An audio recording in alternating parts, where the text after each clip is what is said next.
Hello friends, welcome to my channel Rashmi dream blog. आज मैं आप लोगों के साथ शेयर करूंगी चाणक्य नीति का अध्याय तीसरा। तो अतः तृतीय अध्याय, तीसरा अध्याय। तो जहाँ मूर्खों की पूजा नहीं होती, जहाँ अन्न आदि काफ़ी मात्रा में इकट्ठे रहते हैं, जहाँ पति पत्नी में किसी प्रकार का कलह लड़ाई झगड़ा नहीं, ऐसे स्थान पर लक्ष्मी स्वयं आकर निवास करती हैं। तो अब मैं स्टार्ट करती हूँ दोहा पहला, अध्याय तीसरा का दोहा पहला। दोहा है, कस्य दोषः कुलः नाशिता व्याधिना ना को ना पीड़ितः व्याशना केन ना संप्राप्ता कस्य सौख्य निरंतरम। ये है दोहा। तो आचार्य चाणक्य क्या कह रहे हैं? संसार में ऐसा कौन सा कुल अथवा वंश है जिसमें कोई ना कोई दोष अथवा अवगुण ना हो। प्रत्येक व्यक्ति को किसी न किसी रोग का सामना करना ही पड़ता है। ऐसा मनुष्य कौन सा है जो व्यसनों में ना पड़ा हो, और कौन ऐसा है जो सदा ही सुखी रहता है, क्योंकि प्रत्येक के जीवन में संकट तो आते ही हैं। आचार्य चाणक्य ने यह बात ठीक ही कही है कि कोई विरला ही वंश अथवा कुल होगा, ऐसा होगा जिसमें किसी प्रकार का दोष ना हो। इसी प्रकार कोई सभी व्यक्ति कभी न कभी किसी रोग से पीड़ित होते हैं।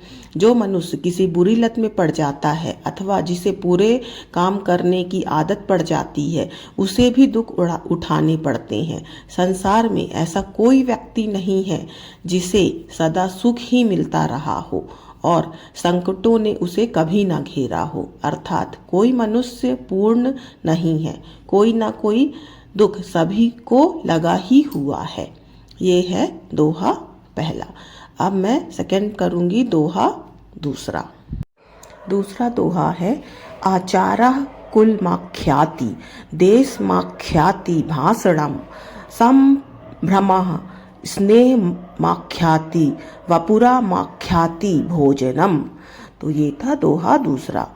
मनुष्य के व्यवहार से उसके कुल का ज्ञान होता है। मनुष्य की बोलचाल से इस बात का पता चलता है कि वह कहाँ का रहने वाला है। जिस प्रकार का मान सम्मान किसी को देता है, उससे उसका प्रेम प्रकट होता है और उसके शरीर को देखकर उसके भोजन की मात्रा का अनुमान लगाया जा सकता है।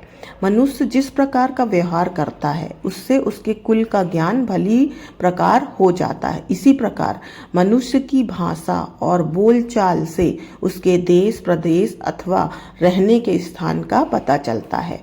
मनुष्य जिस प्रकार का किसी के प्रति आदर प्रकट करता है, उससे यह स्पष्ट हो जाता है कि उसका स्वभाव कैसा है।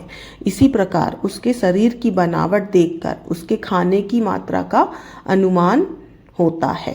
बनावट और उसका व्यवहार किसी भी मनुष्य के मन की स्थिति को पूरी तरह से बता देता है, लेकिन इसके लिए अनुभव अपेक्षित है। मतलब ये सब जानने के लिए किसी भी व्यक्ति के पास अनुभव होना चाहिए। तो वह मनुष्य को देखकर, उसके कुल का, उसका व्यवहार देखकर आचार्य चाणक्य क्या कह रहे हैं इस दोहे में, कि उसका मनुष्य का व्यवहार देख के उसके कुल का ज्ञान लगाया जा सकता है। मनुष्य की बोलचाल देखकर उसका पता लगाया जा सकता है कि वो कहाँ का रहने वाला है। इसी प्रकार वो किसको कितना सम्मान देता है, कितना प्रेम प्रकट करता है और इसी प्रकार उसके शरीर को देखकर उसके भोजन खाने की मात्रा को जाना जा सकता है। तो ये था दोहा दूसरा। अब मैं यहाँ पे समाप्त करती हूँ। नेक्स्ट वीडियो में मैं मिलती हूँ नेक्स्ट दोहा तीसरे के साथ, तीसरे चौथे के साथ। अगर आपको ये वीडियो पसंद आया हो तो मेरे वीडियो को लाइक करिए और चैनल को सब्सक्राइब करिए। Thank you for watching. जय हिंद, जय भारत।